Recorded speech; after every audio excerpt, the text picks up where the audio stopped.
What is your, oh crap, that child is evil and twisted moment? 1. When he tried to light an injured but alive bird on fire. His mom was all, oh yeah, sometimes he plays with matches but it's never been a problem. The kid was 4 years old, he's in jail now. 2. I used to teach kids in Japan. One time there was this little shit named Tomoki. Tomoki was 6 years old and was a little terror. Wouldn't listen to people, tried to damage property whenever he could. One day Tomoki jumps on top of a small table and starts messing with the cords for the window blinds. After telling him to get down, another 6-year-old thinks it's awesome, and jumps on the table to copy Tomoki and be a nuisance. This was the creepy part.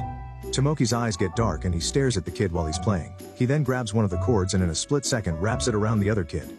The kid hit the ground before the noose could tighten, but that little gremlin Tomoki stood over the table with a face that threatened the kid not to invade his space again. That kid is gonna have problems. 3. I used to be friends with a lady whose toddler was just wrong. I'm not sure if it was nature or nurture because she absolutely spoiled the little shit to death.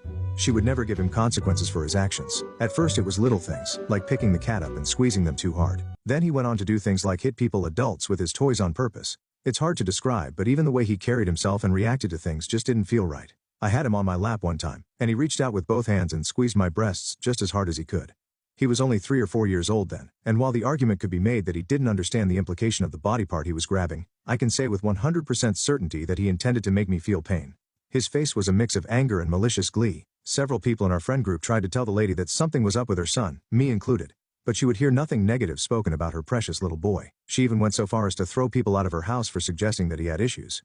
I cut her out of my life shortly after this. 20 years later I saw her son's picture on the local offender website. He's serving a life sentence in prison for rape.